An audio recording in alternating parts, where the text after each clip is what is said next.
नमस्कार दोस्तों, मैं डॉक्टर चिंतामणि मालवीय अपने YouTube चैनल पर आपका स्वागत करता हूं।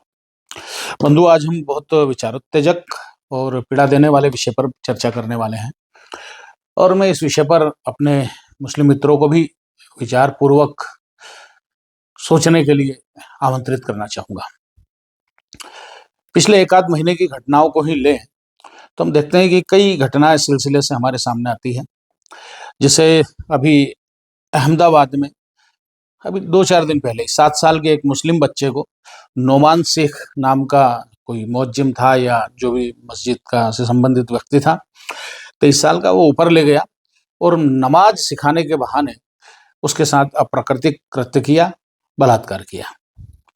फिर अभी 8 दिन पहले 10 दिन पहले के विषय है, इंदौर के मशहूर कव्वाल आफ्ताब कादरी के 9 साल के बेटे अतीक को रेहान नाम का व्यक्ति सुनसान मल्टी में छत पर ले गया, उसके साथ बलात्कार की कोशिश की और जब सफल नहीं हुआ तो उसकी निर्ममता से हत्या कर दी। फिर उसे अपने पलंग में छुपा करके उसकी लाश और दादी को ऊपर सुला दिया और बाकी सब लोगों ने भी उसका साथ दिया और हम सब उससे वाकिफ हैं। तीसरा, कुछ दिन पहले ही दिल्ली के भजनपुरा में एक 6 साल की बच्ची को फैज, दिलजान और साहिल नाम के 3 लड़कों ने मात्र 6 साल की लड़की को नकली नोट के बहाने बुला करके उसके साथ सामूहिक बलात्कार किया। वो लड़की आज जीवन और मृत्यु के बीच झूल रही है। फिर हम देखते हैं मुंबई की, अभी कुछ ही दिनों पूर्व मुंबई की एक अदालत ने शेख सलीम को 8 साल की एक बच्ची से बलात्कार के कारण 8 साल की सजा सुनाई। उस बच्ची का अपराध केवल ये था कि वो शेख सलीम की पोती के साथ खेल रही थी घर में। शेख सलीम ने उस बच्ची को उठाया, कमरे में ले गया और उसके साथ बलात्कार किया, मात्र 7 साल की बच्ची। फिर यूपी के सिद्धार्थ नगर में एक नाबालिग लड़की से जुनैद ने संपर्क बढ़ाया, ये दूसरी घटना, और उसके साथ इंटीमेट हुआ, उसको डराया धमकाया और उसकी वीडियो बना ली। वीडियो बना करके जब वो मुंबई में काम करता था तो मुंबई चला गया, वो वीडियो अपने दोस्तों को दे गया।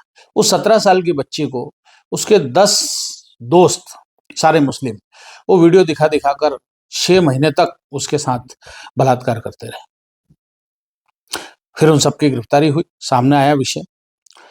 मिर्जापुर का जिम जिहाद में जो मास्टरमाइंड इमरान था, हम सबको मालूम है कि उसने 300 हिंदू लड़कियों को बगैर फीस के प्रवेश देता था और 300 हिंदू लड़कियों को उन्होंने जो है उनका शोषण किया। कई हिंदू लड़कियों को उन्हें वीडियो बना करके जबरन मुसलमान बनाने का काम किया और उसमें उस पूरी जब खोजबीन हुई तो 5 जिम, एक पूरा वो निक्सस था, 5 जिम सील करी सरकार ने और कई लोगों को गिरफ्तार किया। फिर हम देखते हैं कि दिल्ली के ही 13 से एक 19 साल की नेहा थी, उसका कोई भाई नहीं था, 2 बहनें थी, तो वो तौफीक को भाई कहती थी। भाई तौफीक को राखी भी बांधने लगी और फिर कुछ समय बाद तौफीक ने उससे निकाह करना चाहा। जब उसने मना कर दिया तो तौफीक बुर्का पहन करके उसके घर गया और उसको 5वीं मंजिल से फेंक करके गिरा दिया। अभी उसकी मौत हो गई। अभी कुछ ही दिन पहले उज्जैन में भी हम देखते हैं, बिछोड़ोद में भी लव जिहाद का कांड हुआ। उसके मोबाइल में कई सारी रील्स जो है वो प्राप्त हुई हिंदू लड़कियों की। और अभी 8 दिन पूर्व ही हम देखते हैं कि एक इमानुल को गिरफ्तार किया, जो नाबालिग को यहाँ बुर्का पहना करके ले गया और मुस्लिम बस्ती में रहा और अगवा करके ले गया। और हम देखते हैं कि पुलिस ने उसको गिरफ्तार किया। उसमें भी कई वीडियो उसके सामने आए हैं उसके मोबाइल में। तो अब आप कहेंगे कि मालवीय जी, आप तो केवल ये सारे वृतांत मुसलमानों के ही सुना रहे हैं। वैसे अगर मैं सुनाने लगूं तो दिन भर हो जाए, रात भर हो जाए, लेकिन ऐसी घटनाएं लगातार हमारे ध्यान में आती रहेगी। तो क्या मुसलमान ही इसमें शामिल है? कई हमारे मुस्लिम मित्र इसमें कह सकते हैं, लेकिन आप प्रोपोर्शन देखें कि 18%, 17% जितना भी मुस्लिम है, उसका इस बच्चों के साथ और महिलाओं के साथ अपराध की अगर देखेंगे, उसका प्रतिशत निकालेंगे तो वो 80 से 90% है। लेकिन अन्य पंथ संप्रदाय के लोग हैं, हिंदू 80% है, वो इतने नहीं मिलते हैं, लेकिन मुसलमान इतने कम होते हुए भी अगर इतना बड़ा प्रतिशत महिलाओं के प्रति अपराध में और बच्चों के प्रति अपराध में और अप्राकृतिक छोटे बच्चे जो 6 साल 8 साल के लड़के और लड़कियों के साथ जो अपराध में या दुष्कृत्य में अगर शामिल हैं, तो फिर विचार का विषय है कि भाई ऐसा क्यों है। हिंदू भी हो सकते हैं, लेकिन वो अपवाद है, अपवाद नियम नहीं हो सकता। जैसे कोई कहे कि साहब हम सबकी धारणा है कि गोरखे बहादुर होते हैं, लेकिन अगर गोरखा कोई एक व्यक्ति रण से भाग जाए तो इसका मतलब ये नहीं, वो कहेंगे कि ये अपवाद है, बाकी तो गोरखे बहादुर होते हैं। तो हमको सामान्य पर नियम बनाना पड़ेगा, अपवाद पर नहीं। तो कारण क्या है? हमको मैं कई बार कहता हूं कि whenever we feel ambiguity then we should go to fundamental. हमको फंडामेंटल की ओर जाना चाहिए। तो हम फंडामेंटल पर यदि विचार करें कि क्यों अगर 80 और 90% छोटी बच्चियों के साथ अपराध में, बच्चों के साथ अपराध में, महिलाओं के साथ एब्यूसमेंट में, सेक्सुअल एब्यूसमेंट में अगर केवल मुसलमान है, तो कोई तो कारण होगा। तो उस कारण पर हम विचार आज करते हैं। तो बंधु, हम देखते हैं कि कोई भी जो हम दुनिया में लोग हैं वो अपने धर्म से ज्यादा प्रेरित होते हैं और उसके जो मूल जिष्ट है उसके आसपास ही जीवन चक्र घूमता है। देखिए, जैसे हम देखेंगे कि ईसाई है, तो ईसाई पूरे विश्व में आप देखेंगे कि प्रेम और सेवा, ये उनके धर्म का अगर कोई सार है तो वो प्रेम और सेवा। आप सेवा तभी कर सकते हैं जब आप प्रेम करते हैं। जिससे प्रेम नहीं करते उससे सेवा, उसकी सेवा भी नहीं कर सकते। एक पत्नी पति की सेवा तभी करेगी जब वो पति से प्रेम करती होगी, नहीं करती है तो सेवा भी नहीं करेगी कोई भी। हम देखते हैं कि ईसाइयों के इतने संस्थान चलते हैं, वो कोढ़ियों की सेवा करते हैं, वो मेंटली रिटार्डेड बच्चों की सेवाएं करते हैं, वो अपंगों की सेवाएं करते हैं पूरे विश्व में। ये बात ठीक है कि धर्मांतरण भी करते हैं, लेकिन प्रेम और सेवा ये उनके धर्म का सार है। आपको हर कहीं पूरे विश्व में वो जो निर्धन लोग हैं या अनाथ बच्चे हैं उनकी सेवा करते हुए मिल जाएंगे।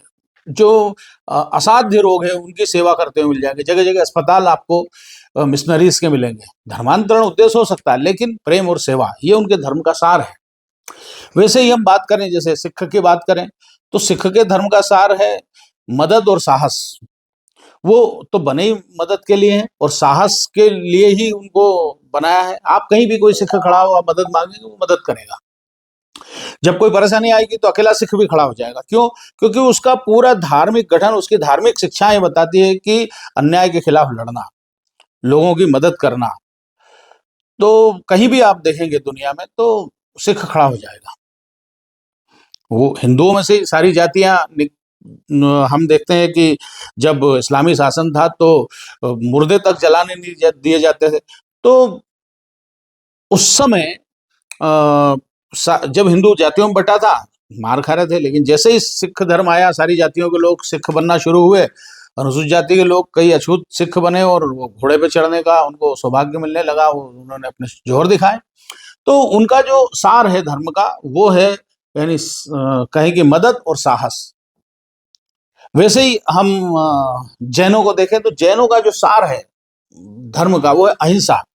जैन अहिंसा के प्रति बहुत ज्यादा जागरूक रहेगा। इवन वो मुंह पर भी पट्टी उनके संत इसलिए बांध लेते हैं कि जोर से बोलने पे जो हवा में मौजूद कीटाणु है वो ना मर जाए, इसलिए मुंह भी पट्टी बांध लेते। तो पैदल जूते सिर्फ इसलिए नहीं पहनते हैं कि चमड़े से पहले जूते बनते थे, इसलिए महावीर ने जूते नहीं पहने, हत्या करनी पड़ती पशु की। तो आप अहिंसा जो है वो एक जैन के जीवन का सार है। वो हर काम इसलिए करेगा कि हिंसा ना हो। गाय का गौशाला ज्यादातर जैन चलाते हैं, सिर्फ इसलिए चलाते हैं कि इन गायों के साथ हिंसा ना हो, ये टकरा ना जाए, इनको कोई काट कर खा ना जाए, सिर्फ इसलिए। तो जो ममत्व और जो अहिंसा है वो जैनों के जीवन का सार है। तो इसलिए पूरा जैन का जीवन चक्र है उसके आसपास घूमता है। जैनों से आप कोई बहुत हिंसा की अपेक्षा नहीं कर सकते हैं। वैसे ही बुद्ध जो है, बुद्धिज्म, उसका जो धर्म का सार है वो है करुणा। बौद्ध धर्म, महात्मा बुद्ध ने अहिंसा की बात नहीं की ज्यादा, उन्होंने करुणा पर जोर दिया। इसीलिए हम देखते हैं कि जितने भी बौद्ध हैं वो ऐसी कोशिश करते हैं कि हिंसा करने की जरूरत ही ना पड़े। अगर पड़े तो उनके लिए जो अहिंसा सापेक्ष है, निरपेक्ष नहीं है। जरूरत पड़ेगी तो हथियार उठाएंगे, इसीलिए वो मांस भी बड़े आनंद के साथ खाते हैं, बड़े मजे से खाते हैं, और उनको कोई ऐसा नहीं लगता, क्योंकि उसका धर्म अनुमति देता है कि आप मांस खा सकते हो, उसमें कोई निषेध नहीं है, लेकिन फिर भी करुणा करुणा पर जोर है। तो बौद्ध धर्म जो है वो करुणा के आसपास घूमता है। और भी कई वो हो सकते हैं। हिंदू धर्म की बात करें तो हिंदू धर्म अपने आप में महासागर है, उसमें ये सारी चीजें मिल जाती है अलग अलग उस दृष्टि से। लेकिन अगर इस्लाम की बात करें तो जो इस्लाम का पूरा जो धार्मिक शिक्षा है वो तीन चीजों के आसपास घूमती है, वो है सेक्स, हिंसा और लूट। अब कोई मेरे इन शब्दों पर आपत्ति कर सकता है, लेकिन रियलिटी है। देखिए, सबसे बड़ा जो आदर्श है, यानी कि भाई तुमको अच्छा काम करोगे तो क्या मिलेगा, जन्नत में जाओगे, बहिश्त में जाओगे। वहां क्या मिलेगा, तो वहां पर 72 हूरें मिलेगी।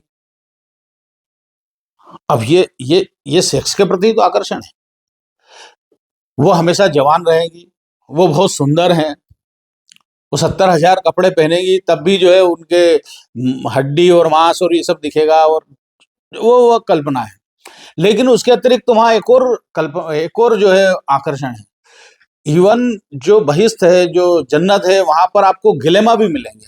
तो गिलेमा क्या है? अब अल्लाह जो है वो उनको टेम्पटेशन दे रहा है, लालच दे रहा है कि भाई गिलेमा भी मिलेंगे, 72 हूर तो मिलेगी, लेकिन गिलेमा क्या है? गिलेमा नाजुक बदन लड़के। सेक्स के लिए वहां पर आपको नाजुक बदन लड़के भी मिलेंगे। अब अगर ये कोई धर्म का आदर्श हो तो स्वाभाविक रूप से वो यहाँ अप्राकृतिक सेक्स में उसको कोई वो नहीं होगी, क्योंकि धर्म का आदर्श है, मजहब का आदेश है, एक आदर्श है मजहब का, और इसलिए उसको कोई ऐसा लगता नहीं कि मैं कोई अपराध कर रहा हूं। वैसे भी इस्लाम में अपराध केवल एक है, वो है शिर्क, कि आप दूसरे देवता की अगर पूजा करोगे तो फिर बस गड़बड़ है, बाकी आप कुछ भी करो तो माफ है।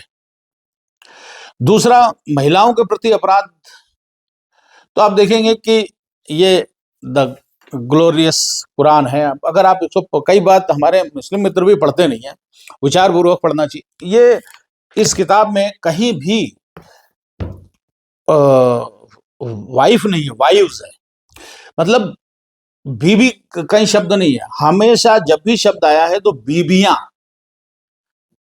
बीबियों के लिए कई जगह आया, बहुत बार बीबियों का विवरण है, तो हर जगह हर व्यक्ति के लिए बीबियों का ही है। तो स्वाभाविक रूप से हर मुसलमान को लगता है कि यार मेरी बीबी क्यों हो, बीबियां क्यों ना हो, तो वो आकृष्ट होता है 4 महिलाओं के प्रति। फिर मोहम्मद साहब जो आदर्श पुरुष हैं, उन्होंने 11 शादियां की, तो हर मुसलमान को लगता है कि भाई 11 हम 4 तो कर ही सकते हैं, 3 तो कर ही सकते हैं। वो कर नहीं सकता तो फिर वो व्याभिचार करता है। तो जो आदर्श वो वहां से प्राप्त होता है। मैं कई बार कहता हूं कि इस्लाम का सबसे बड़ा जो पहला शिकार है वो मुसलमान है। क्यों? क्योंकि एक तो उनको बहुत बुरी परिस्थितियों में बनाया गया, मुसलमान मार करके, डरा करके, महिलाओं की इज्जत से खेल करके, या जैसे भी, या लालच दे करके। लेकिन उसके बाद जो उसका जीवन चलता वो भी बहुत प्रोग्रेसिव नहीं होता। लेकिन वो मेरा आज का विषय नहीं है। फिर केवल जो जन्नत है, बहिश्त है, ये सब तो है, वहां गिलमा मिलेंगे, 72 हूरें मिलेगी। अब ये होगा तो स्वाभाविक रूप से फिर उन जो मोहम्मद साहब का जीवन है वो भी इन सारी चीजों को प्रेरणा देता है। आप देखेंगे बच्चियों के साथ ज्यादती में ज्यादातर मुस्लिम क्यों है? अब इसलिए जब हम जाते हैं, स्क्रिप्चर्स पढ़ते हैं, हम धर्म ग्रंथ पढ़ते हैं, तो हमको पता लगता है कि भैया आकर्षण जो प्रेरणा तो वहां से है। अब मेरी बात को, चूंकि मैं बगैर ग्रंथों के कोई बात कहता नहीं, मैं प्रमाणों पर बात करता हूँ। इस बात पर बहुत विवाद हुआ, लेकिन ये सही अल बुखारी है, ये जो पूरा इसके तमाम खंड है, पूरा इसको ये 1250 साल पहले लिखी गई है। और ये सही अल बुखारी में जो बुक नंबर 67 है, 5134वीं हदीस है। अब हदीस क्या कह रही है? अब इसमें आप देखेंगे कि नेरेटेड आयशा ने कहा दैट द प्रोफेट सल्लल्लाहु अलैहि वसल्लम wrote wrote the marriage contract with her when she was 6 years old, and he consummated his marriage when she was 9 years old. अब जब सही बुखारी हदीस कह रही है, जिस पे कोई चुनौती नहीं है, वो कह रही है आयशा खुद बकौल आयशा कि भाई मेरी शादी जो है मोहम्मद साहब से 6 साल की उम्र में ही, और 9 साल की आयु में उन्होंने कंजुमेटेड किया, उन्होंने जो भी कंजुगल रिलेशन है वो बनाए। तो इसका मतलब ये है कि चाइल्ड अब्यूजमेंट की जो प्रेरणा है, एक एक मानसिक स्वीकृति, वो वहां से प्राप्त हो जाती है। और इसलिए इन सारी चीजों पर अब जो हो गया घट गया 400-1400 साल पहले, वो अलग विषय, लेकिन उसे प्रेरणा बना करके आज भी अगर हमारा देश का मुस्लिम अगर इसे प्रेरणा बना करके काम करेगा, तब तो बहुत मुश्किल हो जाएगी। पूरे इसमें अब लूट की बात, तो अनुमति है कि भैया जिस जो भी मुसलमान ना बने उनको वो लड़ाई के लिए तैयार रहे, और लड़ेंगे तो फिर उनकी महिलाएं, उनके बच्चे, वो सब हमारे गुलाम होंगे, और उनके साथ हम सब कुछ कर सकेंगे, हम उन्हें बांदी बना सकेंगे, हम उन्हें लोंडी बना सकेंगे, हम उनके साथ सेक्स कर सकेंगे। और वो मान्य है। महिलाओं का वितरण होता था, उनकी संपत्ति का वितरण होता था, और काफिर का जो माल है वो हलाल है, उसको लिया जा सकता है। और इसलिए ये सारी चीजें जो है वो एक एक अच्छे सामाजिक जीवन के लिए मुश्किलें पैदा करती है। तो ज्यादा ये उनके आसपास रहने वालों के लिए तो परेशानी आई, लेकिन मुसलमानों के लिए भी स्वयं ये परेशानी है इस तरह की शिक्षा। इसलिए उनको समीक्षा में जाना चाहिए कि हम आखिरकार किस प्रकार की प्रेरणा से आगे बढ़ रहे हैं, और स्वयं पढ़ना चाहिए। विषय यह है कि अब जो हिंदू क्या करे या जो बाकी लोग हैं उनको क्या करना चाहिए, ये बहुत जरूरी है। मैं ऐसा सोचता हूं कि सावधानी के साथ एग्रेसिव भी रहना चाहिए, क्योंकि to be offensive is a best way to defence. So आप आक्रामक रहते हैं तो डिफेंस अपने आप हो जाता है। दूसरा, एक तो चूंकि वहां रिश्ते मुंह बोले रिश्ते हराम है इस्लाम में, इसलिए आप ये महिलाएं राखी बांध देती है, ये कर देती है, इन सब का कोई मतलब वहां कोई इस्लाम में मतलब नहीं होता है। ऐसा ही अब कुरान में कहा गया है कि भैया जो केवल महरम है उनको छोड़ करके जो भी ना महरम है, अब महरम का कॉन्सेप्ट क्या है? पिता, सगा भाई और पति। तो पिता, सगा भाई और पति और बेटा, इन चार को छोड़ करके जितने भी रिश्ते हैं वो सारे नामहरम हैं। और जो नामहरम है उनसे निकाह हो सकता है, और जिनसे निकाह हो सकता है तो सबकी दृष्टि ये रहती है कि भैया निकाह हो सकता है।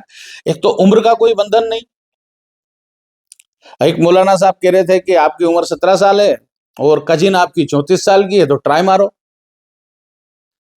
अब जब इस तरह की शिक्षा मौलाना ही देंगे तो स्वाभाविक रूप से एक एक बड़ा विस्तार, उसकी दृष्टि यही हो जाती है। मुझे ऐसा भी लगता है कि ये जो खतना नाम की व्यवस्था है, क्योंकि अगर ईश्वर को बनाना होता तो पूरा बनाता, खतना वहीं से कर देता।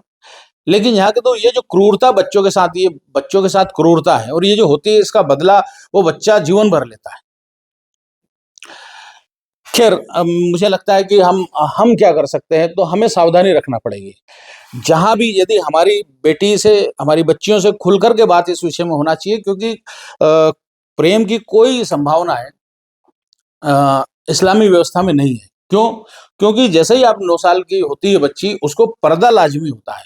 तो अगर पर्दा लाजमी इस्लामी व्यवस्था में, अब हमारे यहाँ तो ये कचरे मुस्लिम है, तो पर्दा अगर लाजिम हो तो किसी को देख ही नहीं सकते आप, और देख नहीं सकते तो प्रेम की गुंजाइश ही नहीं है। इसलिए निकाह की व्यवस्था है, एक कर लो, चार कर लो, लेकिन प्रेम नहीं है। तो इसलिए जो लड़कियां, जो महिलाएं इस मृगमरीचिका में रहती है कि मेरा प्रेम है और मेरा अब्दुल ऐसा नहीं है, तो वो हमेशा धोखा ही खाएगी, क्योंकि प्रेम वहां है ही नहीं।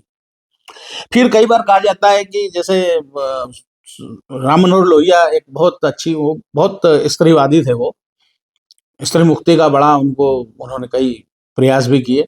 तो फिलोसफर थे। वो एक जगह लिखते हैं कि जब तक योनि की शुचिता का प्रश्न रहेगा, स्त्री गुलाम रहेगी। लेकिन इस्लाम में योनि की शुचिता का विषय नहीं है। क्यों नहीं है? क्योंकि वहां ये है कि भैया 3 बार हैज जिसको हुआ, 3 बार और मासिक धर्म जिसको हो गया, फिर वो औरत पवित्र हो गई, वो कहीं भी किसी दूसरे उससे कर सकती है। तो वहां वो भी नहीं है। इसलिए आप ये देखिए कि वहां प्रेम नाम की चीज आपको नहीं मिलेगी। दूसरा, इस्लाम में खुद ही कह दिया है कि आपकी औरतें आपकी खेतियां हैं, चाहे जिस तरफ से जाएं, तो उसको वस्तु बना दिया। और वस्तु बना दिया तो वस्तु के प्रति फिर प्रेम नहीं होता, मोह हो सकता है। फिर आप तो इसलिए बच्चियों को समझाना पड़ेगा कि आप मृगमरीचिका में जाएंगी तो धोखा ही होगा। दूसरे, आपके बच्ची के साथ, छोटी बच्ची 10 साल की, 12 साल की, 15 साल की बच्ची की अगर कोई मुस्लिम सहेली भी है, तो फिर आपको सावधान होने की जरूरत है, क्योंकि वो उस लड़की के बहाने से घुसने का प्रयास करते हैं। आपके अड़ोस पड़ोस या फिर कहीं और, या फिर आपके किसी काम में अगर ज्यादा दखल है, तो उसमें भी आपको सावधान रहने की जरूरत है, क्योंकि बच्चे से लेकर के बड़ी तक फिर कोई निषेध नहीं है, इसलिए सब पर उनकी दृष्टि रहती है। एक तरह का मानसिक रोग उनका रहता है। फिर एक तरह के द्वेष भी है कि भाई हम काफिरों की महिलाओं को करप्ट करेंगे तो हमारा धर्म बढ़ेगा, हमारा रुतबा बढ़ेगा। इसलिए 300-300 महिलाओं को वो शोषण कर रहे हैं, उनका धर्मांतरण कर रहे हैं, क्योंकि वो सॉफ्ट टारगेट है। और हिंदू या दूसरे धर्म के लोग इस दिशा में कभी विचार नहीं करते हैं कि भाई बचें कैसे। बाबा साहब ने अपनी किताब थॉट्स ऑन पाकिस्तान में बड़ा अच्छा लिखा। उन्होंने कहा कि भाई हिंदू मुस्लिम एकता का सबसे बड़ी परेशानी यह है, इसलिए नहीं हो सकता क्योंकि आप अपनी सारी महिलाओं को पर्दे में रखते हैं और हिंदुओं के घरों में प्रवेश चाहते हैं, ऐसा कैसे होगा। तो कुल करके अगर स्कूल की बस का ड्राइवर या कंडक्टर मुस्लिम है, तो फिर आप उस बस में मत भेजिए। आप कहिए बस वाले से, उससे, स्कूल वाले से कि आप ड्राइवर और कंडक्टर बदलिए, तो ही हम अपनी बच्ची भेजेंगे। ऑटो वाला अगर है तो भी उसको मत दो कीजिए। घर में अगर कोई काम है तो कोशिश कीजिए कि कोई और आए, और अगर करवाना पड़े किसी और से मेसन वर्क या किसी और प्रकार का, तो आप उपस्थित रहिए। मतलब आपको हर बार ये दिमाग में रखना चाहिए कि आपकी महिलाएं सॉफ्ट टारगेट है, और वो एक बार फंसी तो फिर वो कई और महिलाओं को फंसाने का काम करती है, जैसा अजमेर में हुआ। और आजकल मोबाइल है, वीडियो है, तो इसलिए ज्यादा सावधानी ये पुरुषों को रखने की जरूरत है बजाय महिलाओं के। क्योंकि आपकी महिलाएं अगर फंसती है, आपकी बच्चियां अगर फंसती है, तो वो आपकी असावधानी के कारण फंसती है। तो कुल करके ये सारे बिंदु मैं आपके विचार के लिए छोड़ता हूं। और हो सकता है किसी को बुरा भी लगे, लेकिन उनको विचारशील होकर के अपने ग्रंथों में जाना चाहिए कि वो क्या सिखा रहे हैं और क्या वह उचित है।